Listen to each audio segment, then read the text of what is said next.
Vitajte pri sledovaní seriálu 360 stupňových leteckých videomáp regiónu Biela Orava.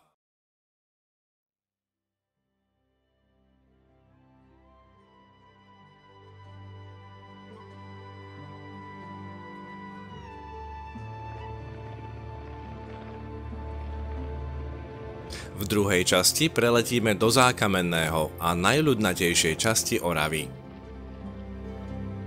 Naše dnešné vzdušné putovanie začíname nad lúkami a lesmi Podbeskydskej vrchoviny. Ak sa pozriete vpravo, uvidíte vrch Surov, ktorý sa vypína priamo na hranici chránenej krajinnej oblasti Horná Orava, nad územie ktorej sa dostávame. V údolí priamo pred nami sa objavila obec Krušetnica. Rozkladá sa na miestach, kde sa do Bielej Oravy vlieva potok Klinianka. Obec a jej okolie je obľúbeným cieľom turistov, hubárov, zberateľov liečivých rastlín či čučoriedok, ale aj, čo by ste možno nečakali, milovníkov kávy.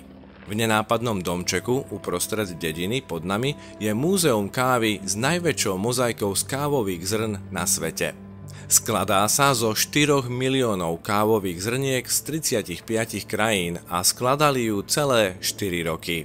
Keď sa pozriete doprava na vrchole kopca Grepa, uvidíte novopostavenú rozhľadňu, ku ktorej vedie náučný chodník. Pokračujeme letom proti prúdu Bielej Oravy, hore v ústrety vrcholom Oravskej Magury a obci Lomná. Priamo na brehu rieky, vpravo pod nami, sa ukazuje obecná oddychová zóna s detským, ale aj futbalovým ihriskom. Lomná patrí medzi tradičné obce, založené na valašskom práve pri postupnej kolonizácii Oravy.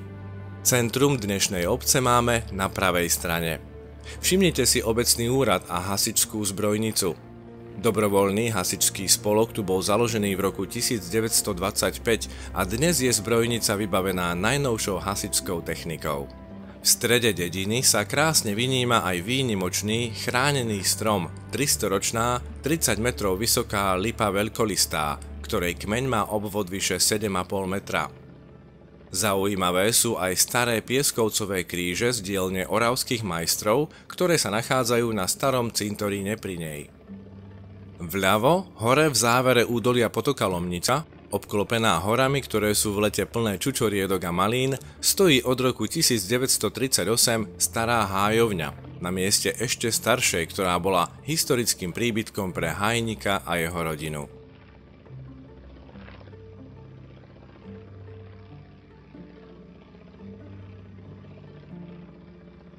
Spolu s riekou pod nami výrazne meníme smer a povedľa Kamenného vrchu sa prehupujeme do rozľahlého chotára obce Zákamenné.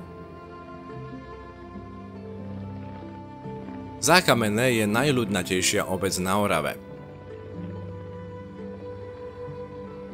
Významným tunajším rodákom bol biskup a mučeník Ján Vojtašák.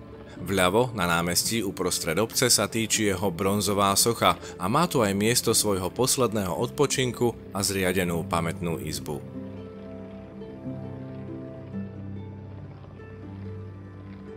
Pod nami sa nachádza starý morový cintorín.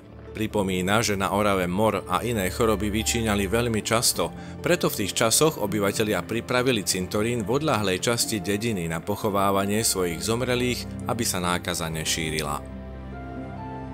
V obci sa nachádza kostol svätého Jozefa a dvojvežový kostol na nebovzatia Panny Márie, nad ktorým sa otáčame ľavým krídlom. V centre, po našej ľavej strane, môžeme vidieť areál základnej školy s materskou školou Jána Vojtašáka. Okrem plno organizovanej základnej školy a dvojice materských škôl je tu aj pobočka základnej umeleckej školy. Vpravo míňame vyše 150-ročnú krížovú cestu na vršku Kalvária. Do dnešných čias prežíva zvyk, keď počas odpustovej slávnosti mierí cez jej 14 zastavení sprievod mladíkov a dievčat v ľudových krojoch. Športový areál vľavo, v časti Oravice, je tradičným dejiskom nielen futbalových zápasov a športových akcií, ale aj každoročných dní obce Zákamenné.